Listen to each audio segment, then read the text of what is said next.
Ceci s'est passé un jour au crépuscule. Un homme de basse condition était là, à attendre, sous la porte Rachot, une accalmie de la pluie. Il n'y avait personne d'autre que lui sous la vaste porte. Seul, sur une colonne énorme venant du monde était tombé par endroits, un criquet s'était posé. La porte Rachot se trouvant dans l'avenue Sous-à-Coup, on se fut attendu à y rencontrer Outre cet homme, 2 ou 3 personnes. Des femmes en chapeau conique Ou des hommes coiffés d'ébauchis, cherchant abri contre la pluie. Pourtant, il n'y avait personne d'autre que lui. pourquoi direz-vous? Ces 2 ou 3 dernières années, une vague de calamités, tremblements de terre, cyclones, incendies, famine, s'étant abattus sur la ville de Kyoto, Il s'en était suivi une désolation peu commune dans toute la capitale. Une ancienne chronique dit même qu'on y brisait les statues du Bouddha et les objets du culte. Et en empilant le bois, encore enduit de cinabre et plaqué d'or et d'argent, au bord du chemin, on les vendait comme matériaux de chauffage. Comme la capitale elle-même se trouvait dans cet état, on avait bien entendu renoncer à la réfection de la porte. plus personne n'y prêtait attention. lorsqu'elle fut complètement tombée en ruine, renards et voleurs en tirèrent parti. Les uns et les autres en firent leur gîte. Enfin, on en était venu à jeter les cadavres non réclamés dans la galerie de la porte. À la chute du jour, les gens pris de peur n'en approchaient même pas. En revanche, les corbeaux y venaient par bandes d'on ne sait où. Dans la journée, ils venaient en cercle autour des hautes tuiles cornières, en croissant, Au coucher du soleil, ils se détachaient comme des graines de sésame parsemées. sur le ciel empourpré qui s'étendait au-dessus de la porte. Ils venaient, évidemment, Becqueter les cadavres délaissés. Ce soir-là, peut-être à cause de l'heure tardive, on n'en voyait pas un seul. mais leurs fientes, collées çà et là, formaient de petites taches blanches sur l'escalier de pierre qui menaçait de s'écrouler. Et de longues herbes en envahissaient les fentes. Sur la plus haute des 7 marches. L'homme, accroupi sur un banc de sa robe bleu foncé, usé par le trop nombreux lavage, Regardait d'un air absent la pluie tombée. Il ne se souciait que d'une grosse pustule posée sur sa joue droite. L'auteur écrivait tout à l'heure. Un homme de basse condition était là, à attendre une accalmie de la pluie. À vrai dire, cet homme n'avait rien à faire, même si la pluie cessait de tomber. En temps ordinaire, il aurait dû rentrer chez son patron.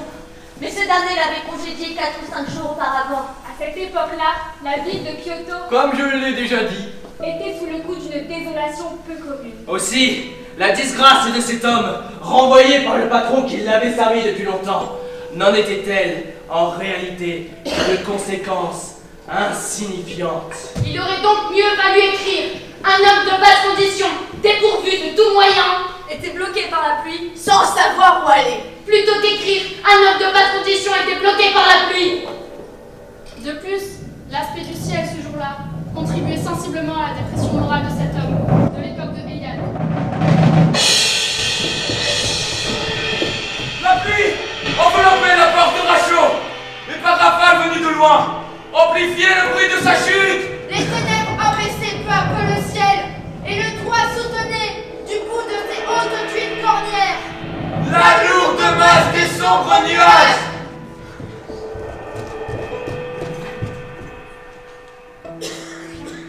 J'y comprends rien. Rien du tout.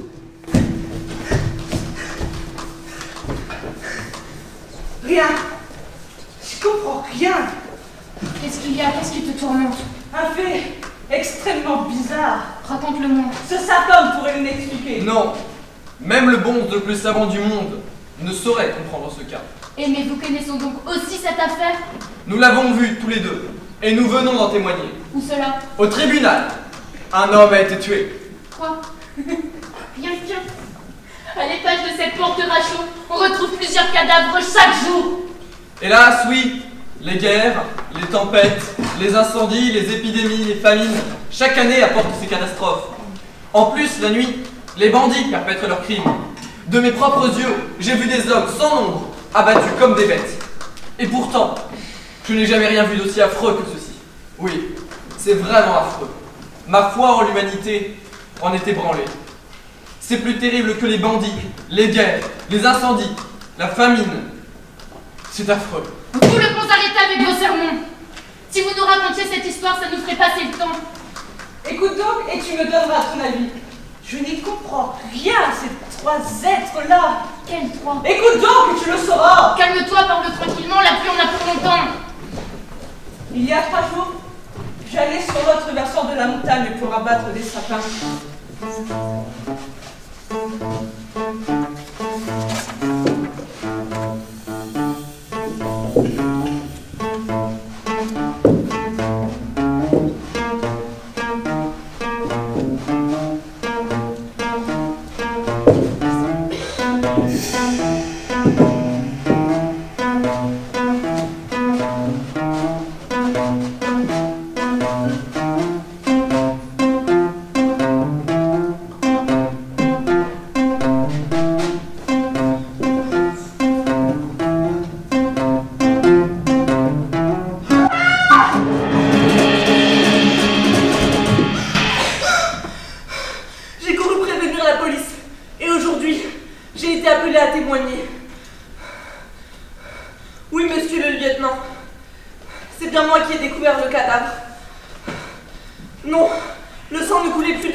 Pardon?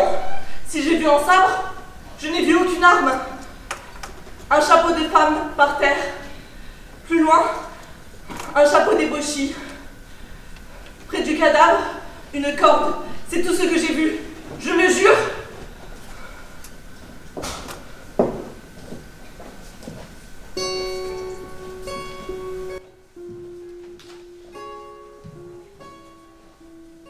Je peux vous assurer, monsieur le lieutenant, que j'ai vu hier celui qu'on a trouvé mort aujourd'hui. Voilà. C'était il y a 3 jours, sur la route de Sekiyama à Yamashita.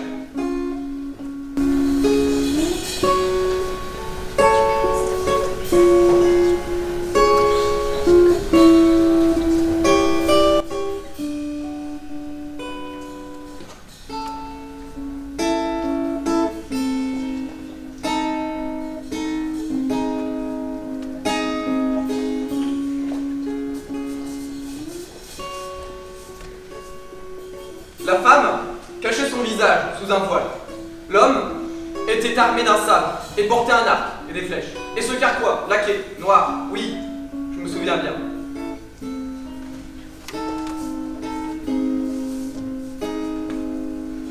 Qui aurait cru que cet homme mourrait ainsi? En vérité, éphémère est la vie humaine, qui ne dure pas plus que l'éclair ou la rosée du matin. Nous sommes vraiment peu de choses.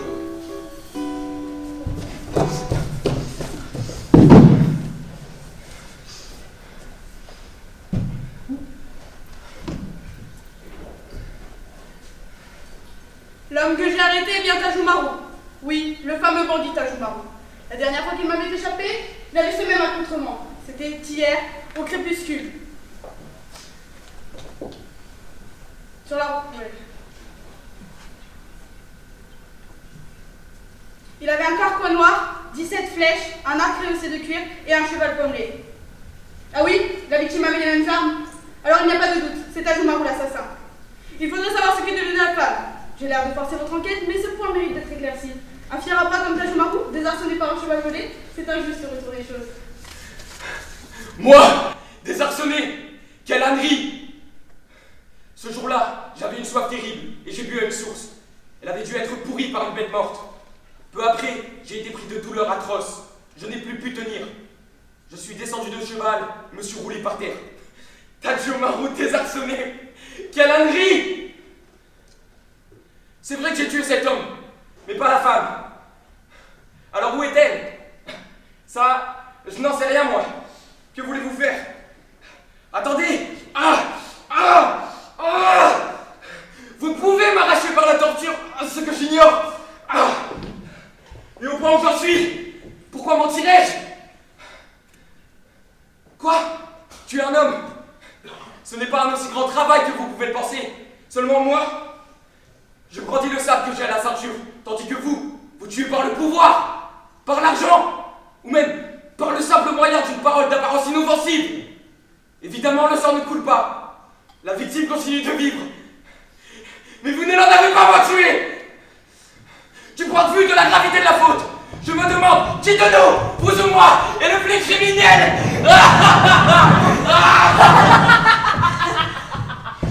Hier, à la chaleur du début de l'après-midi, j'ai aperçu le couple.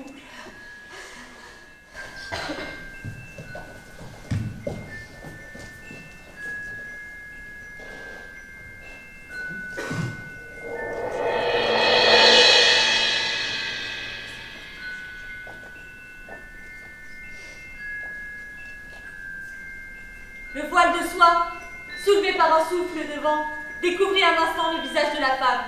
Oui, rien qu'un instant, mais sans ça l'homme vivrait sûrement encore. Je l'avais à peine aperçue qu'elle avait déjà disparu. J'ai cru apercevoir un ange. Aussitôt, j'ai décidé de m'emparer de cette femme. C'est de ravir une femme sans tuer l'homme. Seulement, il fallait les éloigner de la route.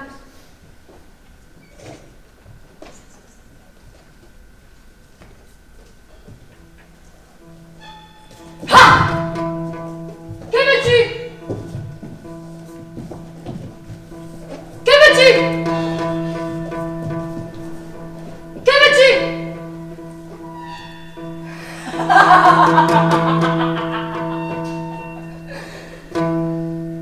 Qu'en dites-vous? Il est beau, non? Prenez-le pour l'examiner. En fait, j'ai trouvé un tombeau ancien là-bas. Il contenait beaucoup de sabres, de dagues, de miroirs. Je les ai entourés, je les ai enterrés dans un fourré là-bas, non loin de cette montagne. Je vous les vends pour presque rien.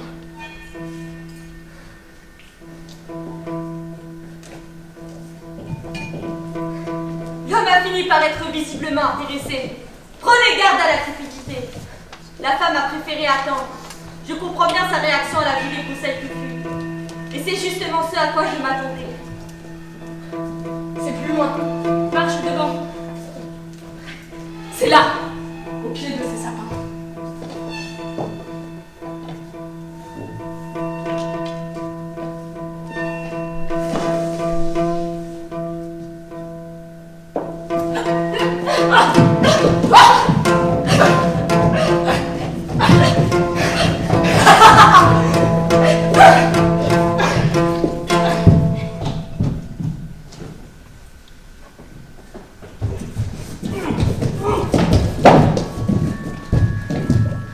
C'est terrible!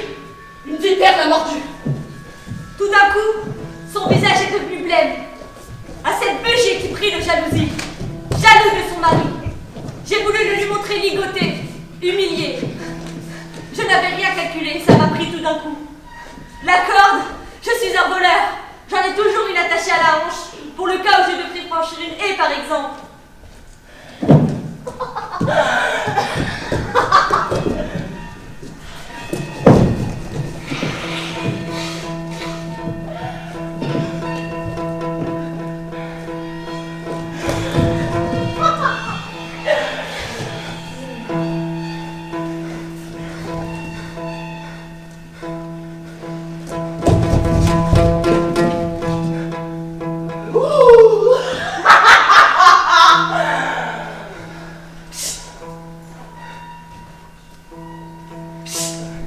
Je n'avais jamais vu une femme avec un tel tempérament. La moindre inattention m'aurait coûté la vie. Elle m'aurait poignardé au ventre. Mais on ne la fait pas, aux femmes d'achouement que je suis!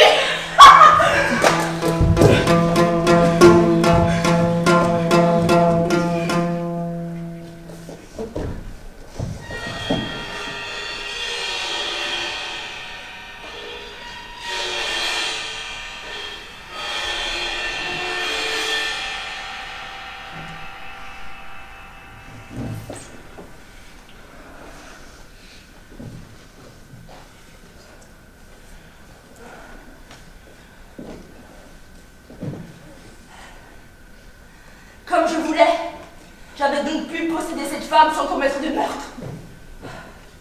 C'est vrai, je n'avais plus de raison de tuer cet homme. Attendez! deux doit mourir. Soit vous, soit mon mari. Je ne puis vivre habillée devant deux hommes. Cela n'est plus pénible que la mort. Moi, j'appartiendrai à celui qui survivra.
Cet automne, une dévote a été assassinée derrière le temple de Toribé avec sa jeune suivante. Ses victimes sûrement. Et celle qui s'est enfuie en laissant le cheval, elle a disparu? En fait, elle a été présentée à la police. Elle s'était cachée dans un temple, où un policier l'a trouvée. C'est faux! Tajomaru a menti, la femme aussi! Les hommes ne peuvent pas dire la vérité, ils se la refusent à eux-mêmes. Peut-être. Toutefois, c'est seulement parce qu'ils sont faibles. Leur faiblesse les force à se mentir. Vous, le bon arrêtez avec vos sermons, je préfère les mensonges si l'histoire est palpitante. Et que sont devenus les trois? En fait, la femme a raconté une histoire bien différente de celle de Tajomaru. Elle avait un visage et une attitude bien différentes de celles racontées par Tajomaru. Elle n'était pas empreinte de violence, mais plutôt d'une douceur qui inspirait la pitié. Et puis, après le viol, l'homme m'annonça avec fierté qu'il était le fameux bandit Tajomaru. Il ricanait devant mon époux encore lié au tronc d'arbre. Pour lui, comme tout avait dû être terrible, le pauvre, il se débattait tant que sa chair en était de plus en plus cisaillée. Je courus vers lui. Non, j'essayais de courir. À cet instant même, j'ai vu un étrange éclair passer dans les yeux de mon mari. Quand je me le souviens, j'en suis encore toute glacée d'horreur. Je n'y ai vu aucune colère, aucune tristesse. Seulement une lueur d'acier, celle du mépris. Arrête! Ne me regardez pas ainsi! Tue-moi si tu veux, mais je t'en prie, ne me regarde pas ainsi!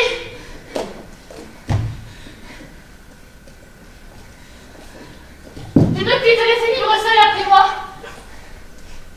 Je n'ai plus qu'à me tuer sur le champ. Mais tu as vu ma honte? Je te demande ta vie. Je te suivrai juste après. Arrête! Arrête! Arrête!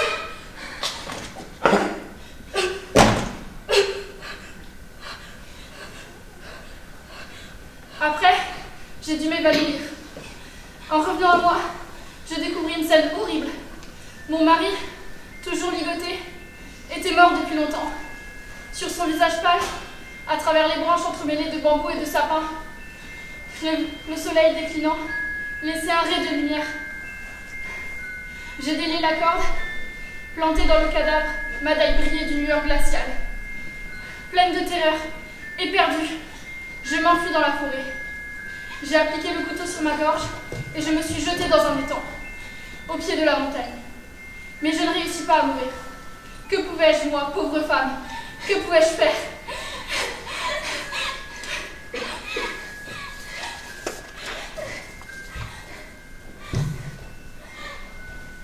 En effet, je n'y comprends rien. Toutes les femmes nous dupent avec leurs larmes et se dupent elles-mêmes. Il est dangereux de les écouter. D'après la version du mort... La version du mort, comment un mort peut-il parler? Par la bouche d'une chamane. Le mort ment, lui aussi. Mais les morts ne peuvent pas mentir. Et pourquoi? Les âmes ne peuvent pas être perverties à ce point. C'est vous qui le dites. Qui est sincère de nos jours? On croit seulement l'être. Quelle misère. On préfère croire nos propres mensonges, c'est plus facile. Ce n'est pas vrai.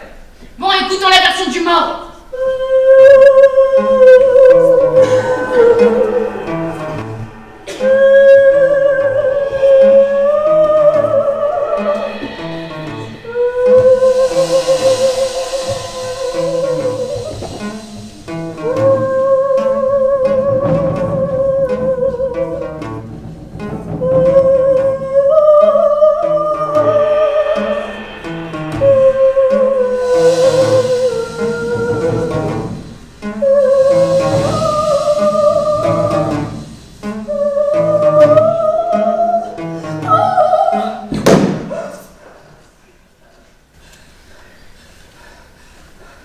Me voici désormais dans les ténèbres. Et je souffre dans ce noir total. Maudits soient ceux qui m'ont jeté dans cet enfer. Après avoir violé ma femme, le bandit vous l'a consolée. Elle était assise sur une feuille morte de bambou. Il parlait avec ruse. Épouse-moi au lieu d'être malheureuse avec lui. Ton mari ne voudra plus d'une femme souillée. J'ai été Audacieux audacieux parce que je t'aime. Elle a levé la tête. Elle a levé la tête. Doucement. Doucement. Comme en rêve. Jamais je n'ai vu son visage aussi radieux. Ma femme, si belle, devant son mari immobilisé, répondit au bandit. N'importe où. Emmène-moi avec toi. C'est cela qu'elle a dit. Et ce n'est pas tout. Autrement, je je serais serais misérable ici. Tue-le. Lui vivant, je ne puis te suivre. Tue-le. Tue-le. Ces mots sifflent encore autour de moi, comme un ouragan. Des paroles aussi odieuses ont-elles déjà été dites par une bouche aussi adorée. Le bandit lui-même frissonna en les entendant. Tue-le. Tue-le. Tue-le. Tue-le. Tue-le. Tue-le. Tue-le. Tue-le.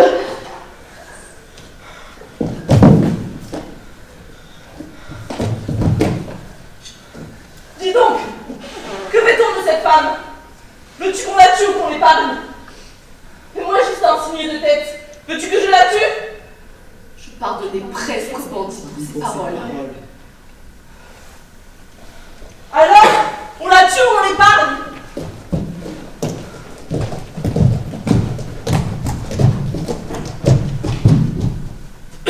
Les heures ont passé. Elle s'est enfuie. Le reste, je m'en moque. Tout était silencieux. Soudain, j'entendis une voix. Quelqu'un sanglotait près de mon corps épuisé. Qui cela pouvait être?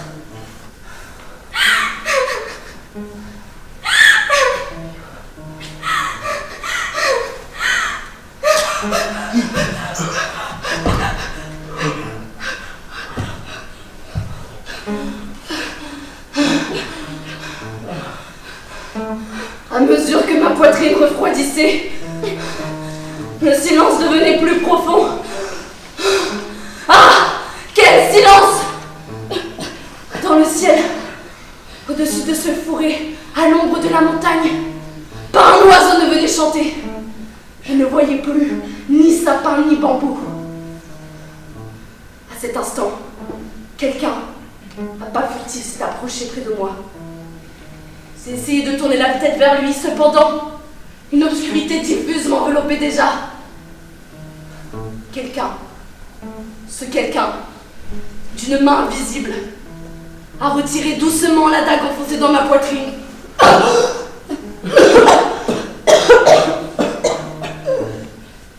Dans ma bouche, le sang a plu. Ce fut la fin. C'est sombrer dans la nuit des limbes pour ne plus jamais revenir.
Ah, je trouve ça très bien.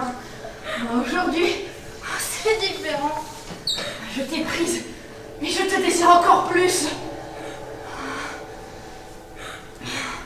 Ah, je souffre! Ah, je t'en supplie, épouse-moi!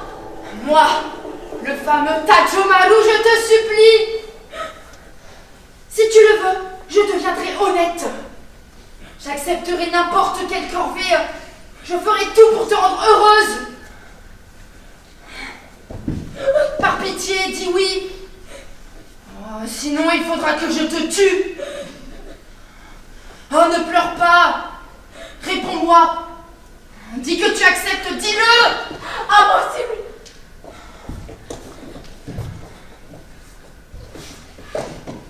Comment pourrais-je? Je ne suis qu'une femme. Ah, selon toi, c'est à l'homme de décider. Attends! Je refuse de risquer ma vie pour elle. Tu es doublement déshonoré. Tu dois te suicider. Dévergondé. Je regrette plus mon chemin. Je te la donne. Je veux plus de cette catin. Attends, reste là. Oh, ne pleure pas, c'est inutile désormais. Oh, mais toi, ne la tourmente pas. Toutes les femmes sont stupides.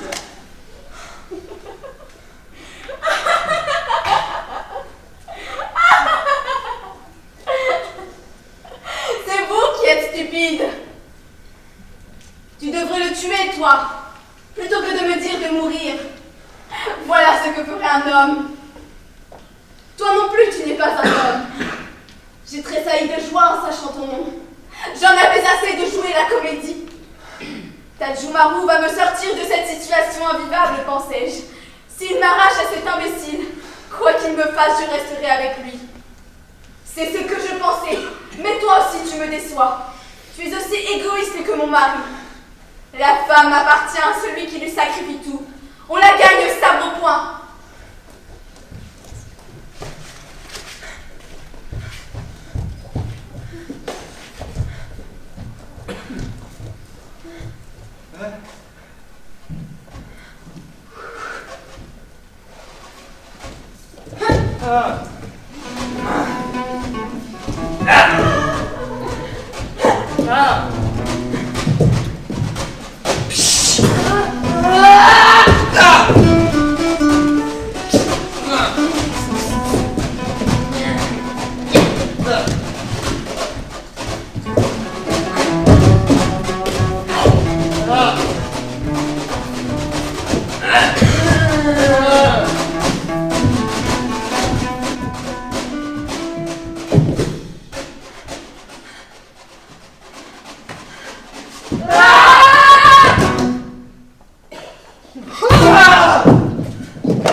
Je ne mens pas, j'ai tout vu. Rien n'est moins sûr. Je ne mens pas, je te dis. Un menteur ne dit jamais qu'il ment. Hélas, si on ne peut plus croire personne, alors ce monde est un enfer. Oui, ce monde est un enfer. Mais j'ai foi en l'homme. Je refuse de croire que ce monde est un enfer. Inutile de crier, lequel des trois doit-on croire? J'y comprends plus rien. C'est ainsi, les hommes ne peuvent pas dire la vérité.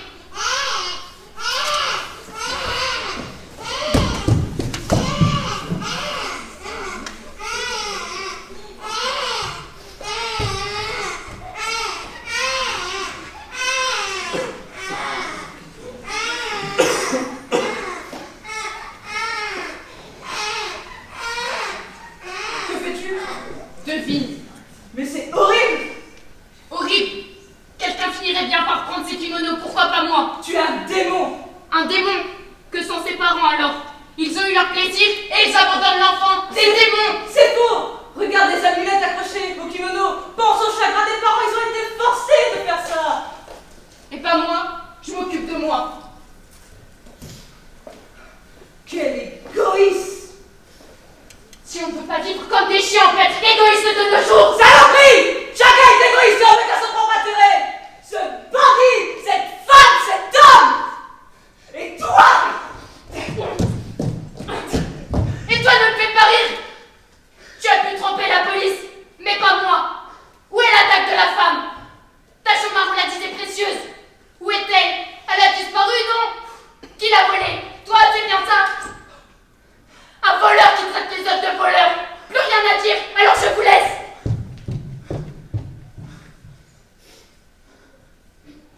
Quoi? Toi aussi tu veux le dépouiller? J'ai déjà 6 gosses à la maison. Donc élever 6 ou 7 gosses, pour moi, c'est la même chose.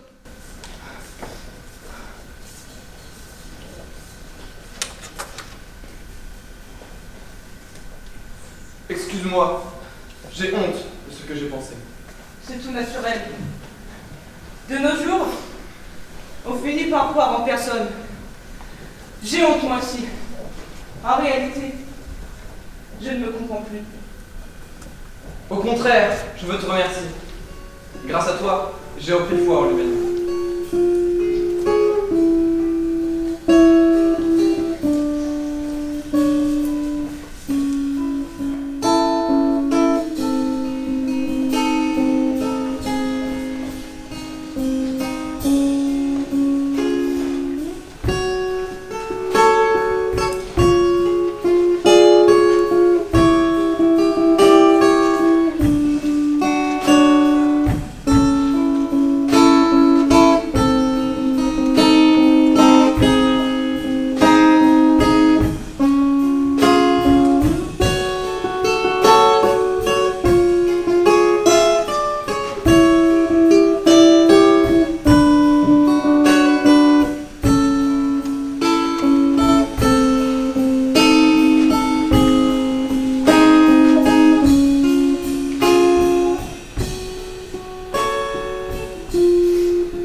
de nous avoir accueillis pour toute cette journée. Et il y a une autre fois, en février aussi, on a pu être accueillis. C'était super. Je voudrais aussi remercier Edouard qui n'est pas avec nous ce soir, mais voilà, il nous a aussi été d'une grande aide. Alors on a des petits...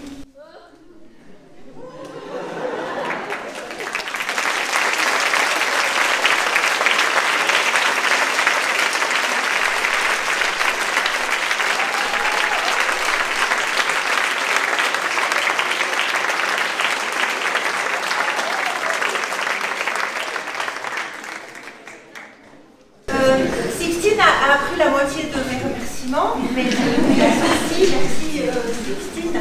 Je voudrais, pour la Maison de la Culture, évidemment, renouveler mes remerciements et particulièrement pour Claire-Emmanuelle Bouvier qui nous a accompagnés pendant tous les projets de cette année et même des autres années. Je voudrais également remercier le lycée, son personnel de direction et tous les collègues qui viennent et qui soutiennent tous nos projets. Je voudrais particulièrement que vous remerciez, et je remercie évidemment Sophie qui a fait tous les costumes.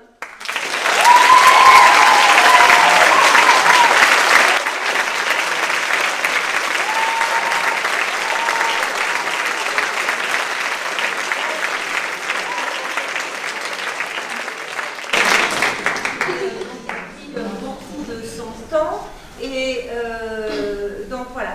Je voudrais juste rajouter, donc nous avons passé une très belle année à présenter préparer ce spectacle. Donc maintenant, j'espère que vous allez pouvoir partir avec les images dans votre tête. À la sortie, nous nous sommes permis de mettre une petite boîte pour ceux qui veulent nous aider à rembourser Sophie de tous les costumes qu'elle a fait, de son tissu, etc. Évidemment, je ne parle pas du temps qu'elle nous a offert pour ça, donc ça nous permet de